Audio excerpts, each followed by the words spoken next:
The city skyline stretched endlessly, a shimmering testament to wealth, ambition, and power. At the very top of it all stood a man who had everything, at least that's what the world believed. His name echoed through business circles, whispered in admiration, sometimes envy. He had built an empire from nothing, turning risks into fortune, transforming failures into stepping stones. Money, influence, luxury, he had it all. Or so he thought. Tonight, however, was different. Tonight, the penthouse felt colder. The city lights outside seemed distant, and the silence was deafening. He stood by the floor-to-ceiling windows, staring out, but his mind was elsewhere. He could still hear her voice, soft yet certain, telling him goodbye. Not out of anger, not in the heat of an argument, just a quiet, devastating finality. And for the first time in his life, he faced something he couldn't negotiate, couldn't buy back. Love was slipping through his fingers, and he never saw it coming. Maybe that was the problem. He had been too busy, too focused on the next deal, the next milestone, the next victory. He thought she understood, that she would always be there. After all, wasn't that how it worked? People admired him, stayed close to him, wanted to be part of his world. But she was different. She didn't care about his wealth. She didn't need his money, his gifts, or his extravagant gestures. She needed him, the version of him that existed before success consumed him. The man who once laughed without checking his phone, who held her without a schedule dictating his time. He still remembered the first time they met. It wasn't at some high-profile event or in an exclusive club. It was simple, unexpected. She had smiled at him like he was just another person, not the billionaire everyone talked about. That intrigued him. She made him feel something he hadn't felt in years real. And slowly, without him realizing, she became the one part of his life that wasn't measured by numbers or contracts. But as his empire grew, so did the distance between them. He justified the late nights, the missed dinners, the broken promises with the idea that he was doing it all for their future. Yet, with every success, he lost a little more of what truly mattered. And now, standing in the emptiness of his own making, he asked himself the question he had avoided for too long. Was it all worth it? He reached for his phone, scrolling through messages that felt like echoes of a life he had let slip away. Her last words played over in his mind. I never wanted your world. I just wanted you. It wasn't anger in her voice. It was exhaustion, heartbreak. She had waited long enough. And he? He had been blind long enough.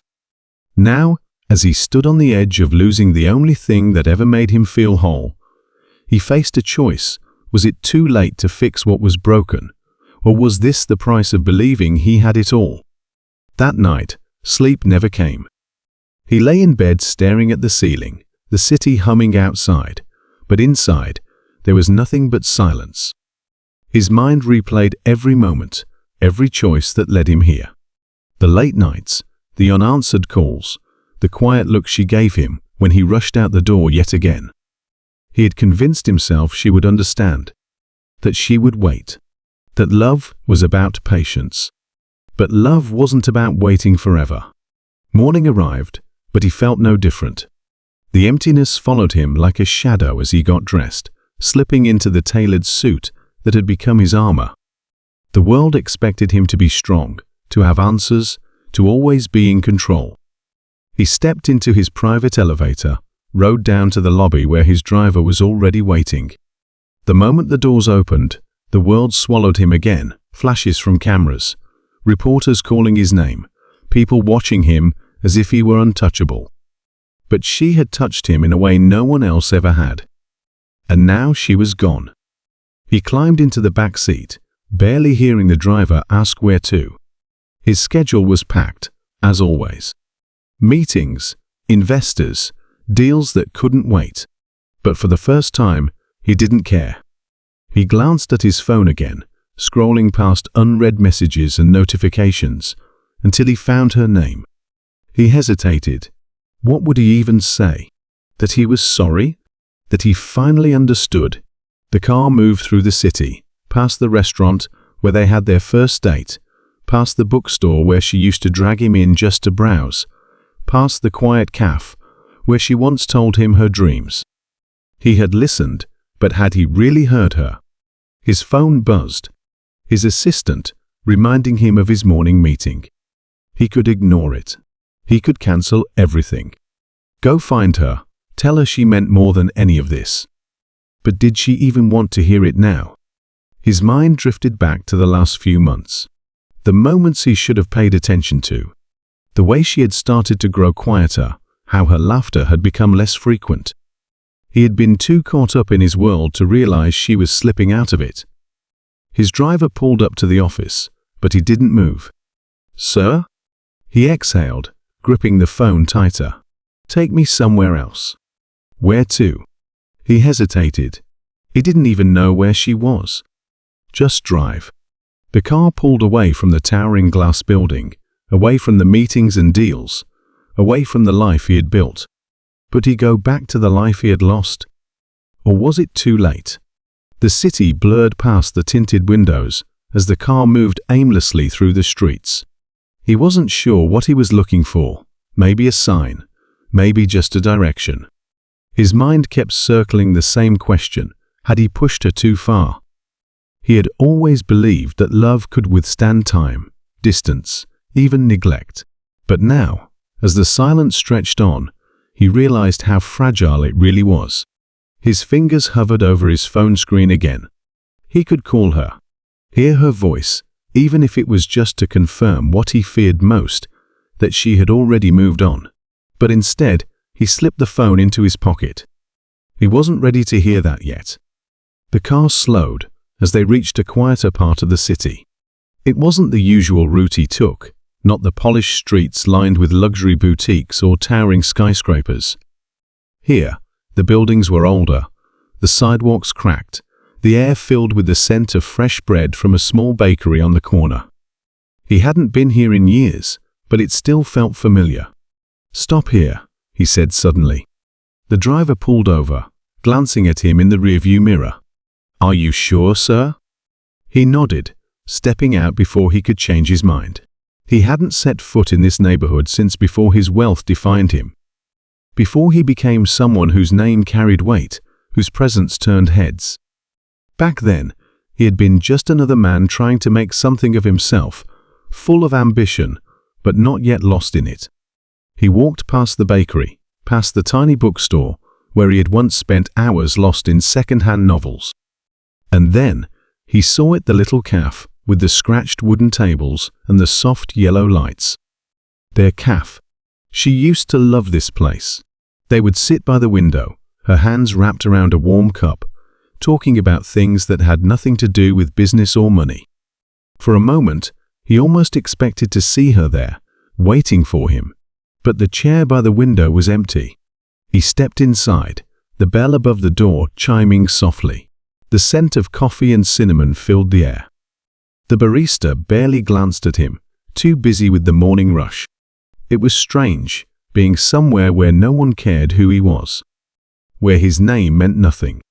He walked toward the window seat, running a hand over the table's worn surface. He could still see her sitting there, smiling at him between sips of coffee, teasing him for always ordering the same thing. He pulled out his phone again. This time, he opened their old messages, scrolled through months of conversations, searching for something, anything that would tell him what he had missed. And then he found it. The last time they had been here together. It had been raining that day. She had been quiet, staring out the window, her fingers tracing patterns on the glass. He had been distracted, answering emails between bites of his sandwich. She had said something then, something he barely acknowledged at the time. "I don't know if we're growing together, or if I'm just waiting for you to notice me again." He had laughed, brushed it off. "Don't be dramatic," he had said, thinking she was just having a bad day. But now, looking at those words on the screen, he felt the weight of them like a punch to the chest. She had been telling him for so long. He just hadn't listened. His phone vibrated, snapping him out of the memory. His assistant again. More meetings, more obligations, more people waiting for him. But for once, he didn't care. He needed to find her. He needed to know if it was too late. He left the cafe without finishing his coffee, the bitter taste still lingering on his tongue as he stepped into the cool morning air. His thoughts were moving faster than his footsteps, pieces of the past, slipping into place, like a puzzle he wished he had solved sooner. He knew now he had seen all the signs, heard all the words. He just hadn't believed she would actually leave. The city felt different today. The sounds of traffic, the hurried footsteps of people going about their lives, all seemed distant, muffled under the weight of his own thoughts. He pulled out his phone again, hesitating only for a moment before dialing her number. It rang. Once. Twice. Then straight to voicemail. He exhaled sharply, gripping the phone tighter. Maybe she had blocked him. Maybe she had already decided that he was part of a life she no longer wanted. No, he couldn't accept that. Not yet. He thought of the places she loved, the ones she used to escape to when she needed space. He knew them all. He had just never followed her before. He had always assumed she would come back. His driver pulled up, and he slid into the back seat. "Take me to the bookstore on 5th, he said. The car wove through the streets, the towering glass buildings casting long shadows as the sun climbed higher. He stared out the window, his mind racing.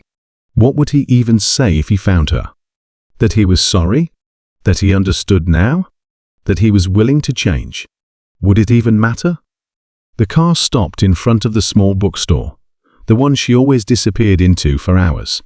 He stepped out, pushing open the door, the bell above it ringing softly. The scent of old paper and coffee greeted him, but she wasn't there. He walked through the aisles, searching for a familiar figure, but all he found were strangers lost in their own worlds. He checked his phone again. No messages. His next stop was the park. She had always loved it there, especially in the mornings, when the air was crisp and the city noise hadn't fully settled in. He walked past the benches, past the pond where she used to sit, past the winding paths they had once walked together. Nothing. The frustration tightened in his chest. He was chasing a ghost, and with every empty place, the reality pressed in harder. Maybe she didn't want to be found. But then, just as he was about to turn back, he saw her. She was sitting alone on a bench, her gaze fixed on the distance, lost in thought. The sight of her knocked the breath from his lungs. He had spent weeks trying to figure out what he would feel if he ever saw her again: anger, regret, desperation. But standing there now, it was something simpler. Relief. She was still here. But did she still want him to be? He took a step forward, then stopped. The relief of finding her twisted into hesitation. What if she didn't want to see him? What if she turned away?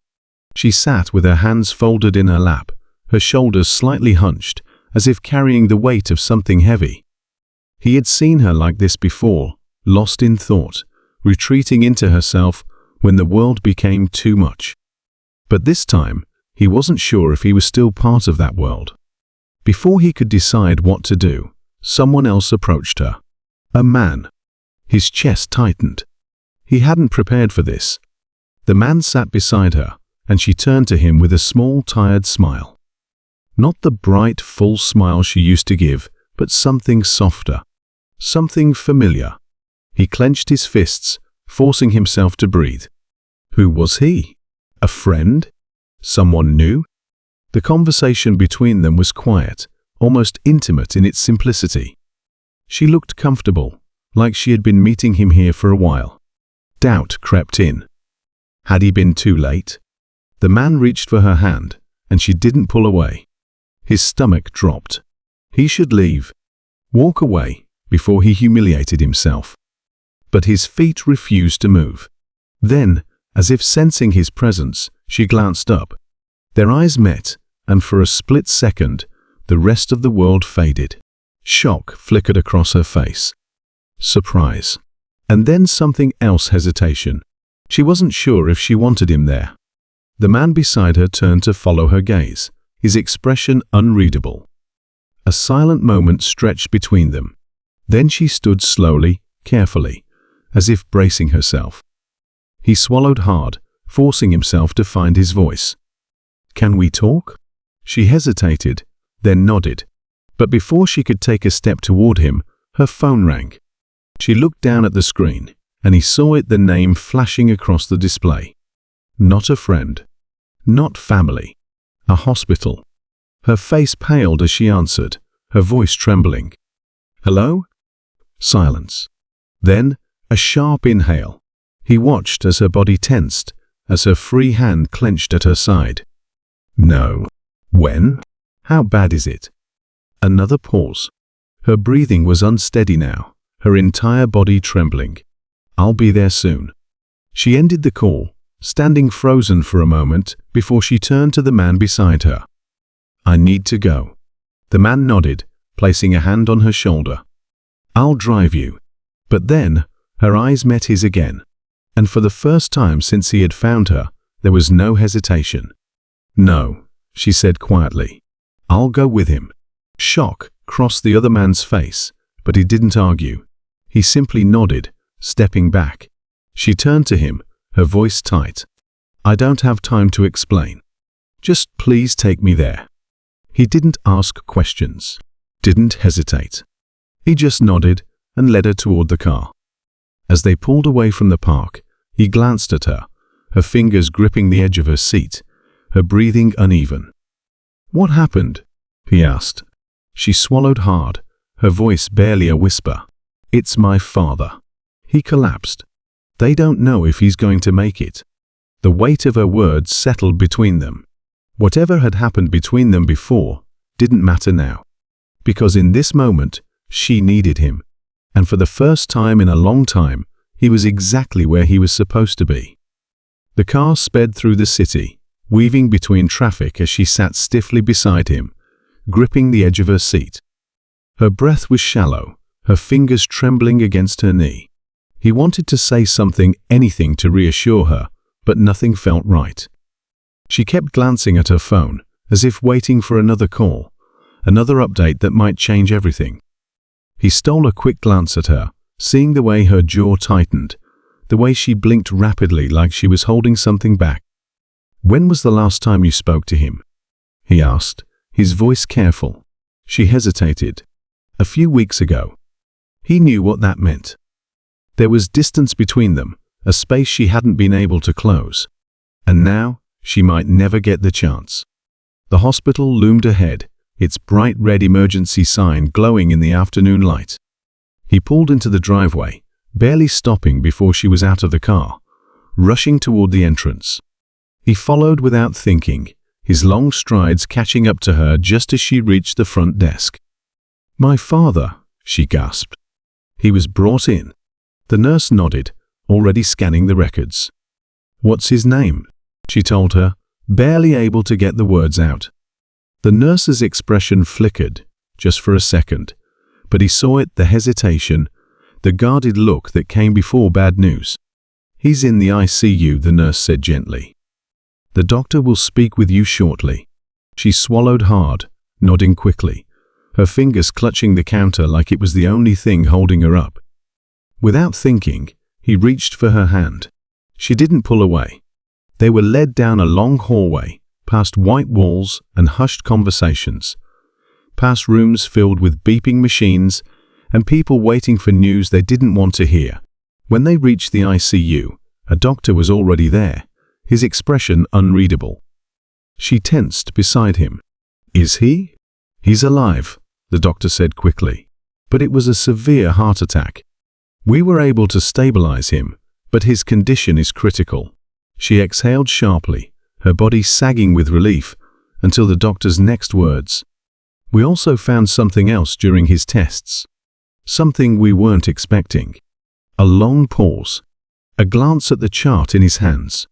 Then, "Your father has been undergoing treatment for cancer." The room seemed to shrink. She blinked, shook her head slightly, as if she had misheard. "What?" The doctor's voice softened. "It looks like he's been receiving treatment for several months." She stepped back, confusion clouding her face. "No, that's not possible.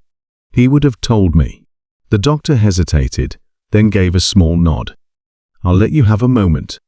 You can see him, but only for a few minutes." She didn't move, didn't breathe. He watched as the realization hit her, the pieces coming together in her mind. The unanswered calls, the times her father cancelled their plans at the last minute, the way he always sounded tired, even when he insisted everything was fine. He had been hiding this from her. She turned to him then, her eyes wide, lost. Why wouldn't he tell me? He didn't have an answer. He wasn't sure there was one. But as they stood there in the middle of the hospital, the air thick with unanswered questions, he realized something else. This wasn't just about her father. This was about them too. Because she had spent so long waiting for him to see her, to hear her, to make her feel like she mattered. And all along, the person she had needed most had been keeping secrets from her too. She stood frozen, the weight of the revelation pressing down on her like a tidal wave. Her father had been battling something life-threatening, and she had never known. How many times had she called him, laughed with him, told him about her own struggles, without realizing he was carrying something far heavier? Her breath was shaky as she turned to the ICU doors, barely aware of the world around her. He followed her inside, silent, letting her take the lead. The room was dim, the machines humming softly, keeping her father tethered to life. He looked smaller than she remembered, the strong man she had once known, now pale, frail, lost in a sea of wires and monitors. She hesitated, then stepped closer. "Dad?" His eyes fluttered open, slow and heavy, and when he saw her, something flickered there, relief, guilt, exhaustion. His lips parted, but no words came at first.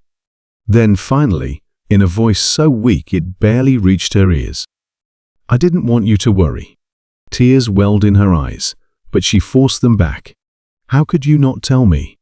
He sighed, his gaze drifting toward the ceiling, as if searching for the right words. I thought I had more time." She shook her head, gripping the edge of the bed. "Time for what? To say goodbye? To let me find out like this?" Her voice cracked. "You should have let me be there for you." He swallowed hard, his fingers twitching slightly against the blanket. "I wanted to protect you." She exhaled sharply, a mix of anger and sorrow building in her chest. "That's not protection, Dad. That's shutting me out." He closed his eyes for a moment, then opened them again, his expression softening. "I know." A faint smile touched his lips, one that didn't quite reach his eyes. "You've always been stronger than I gave you credit for." She let out a shaky breath, reaching for his hand. "Just don't leave me with more secrets." A silence stretched between them, heavy but full of understanding. And for the first time, she felt the distance between them begin to close. He watched them from the doorway, feeling like an outsider, in a moment that wasn't his to interrupt. Yet, he knew this wasn't just about her father. It was about all the things left unsaid, all the ways people tried to shield each other from pain, but only created more of it. She turned back to him then, as if remembering he was there. Her eyes were red-rimmed, but something in her gaze had shifted. The walls between them weren't so high anymore. "Thank you for bringing me here," she whispered. He nodded, unsure of what to say. Then her father's voice, weak but clear, broke the silence. "You're the one who let her go, aren't you?" The words landed like a punch to the gut. She tensed, her grip tightening on her father's hand. "Dad!" But her father only looked at him, studying him with tired, knowing eyes. "You made a mistake, son." A pause. "Don't make another one." The monitor beeped steadily, filling the silence that followed. He swallowed hard, something shifting deep inside him. Maybe it wasn't too late. Maybe, for the first time, he had finally seen her clearly.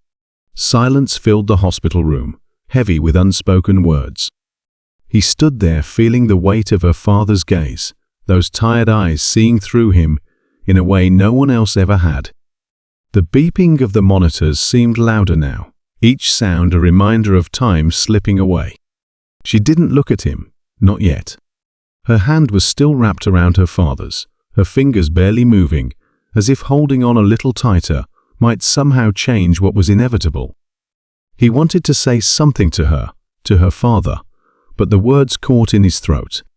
After a long moment, her father sighed. "I need to rest," he murmured. His eyes flickered toward her, then back to him. "Take care of her." She exhaled slowly, standing up, her movements careful and deliberate. Without another word, she walked out of the room. He hesitated, glancing at her father one last time before following her. The hallway was quiet. She stood by the window at the far end, arms crossed, staring out at the city beyond the glass. He approached cautiously, unsure if she even wanted him there. "I don't know what to say," he admitted. She let out a small, tired laugh. "That's a first." A faint smile tugged at the corner of his lips, but it faded just as quickly. "I mean it. I know I messed up." She turned to face him then, her expression unreadable. "I don't need an apology right now." He nodded. "I know. But you deserve one." She looked at him for a long moment, something shifting in her gaze. Then she sighed. "Right now, I just need to be here for him." He understood. This wasn't the time to push for answers, to force a conversation that she wasn't ready to have. She needed space. "I'll stay," he said simply. She hesitated, then nodded. "Okay." And so he did. The next few days passed in a blur of hospital visits, quiet conversations, and long stretches of waiting. Her father had good moments and bad ones, but the reality of his condition never faded. There was no miracle waiting at the end of this. Only time. Through it all, he stayed. Not because he expected anything from her, but because he wanted to. Because for the first time in a long time, he was showing up when it actually mattered. One evening, as they sat in the hospital lounge with untouched cups of coffee between them, she finally spoke. "I used to think love meant never leaving," she said, her voice quiet. "That if someone cared, they would always stay." He listened, not interrupting. "But I've learned that love isn't just about staying. It's about showing up when it matters. It's about choosing someone even when things are hard." She glanced at him then. "Even when it's not convenient." He swallowed. "I see that now." She studied him for a moment before nodding. "I think you do."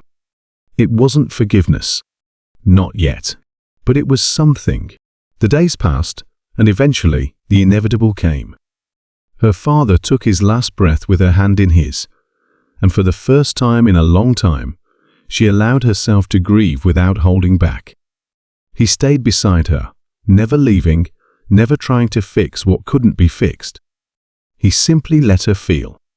After the funeral, after the condolences and the quiet moments of loss, they found themselves back at the park where he had first seen her again. The bench where she had sat that day was empty now, a reminder of how much had changed.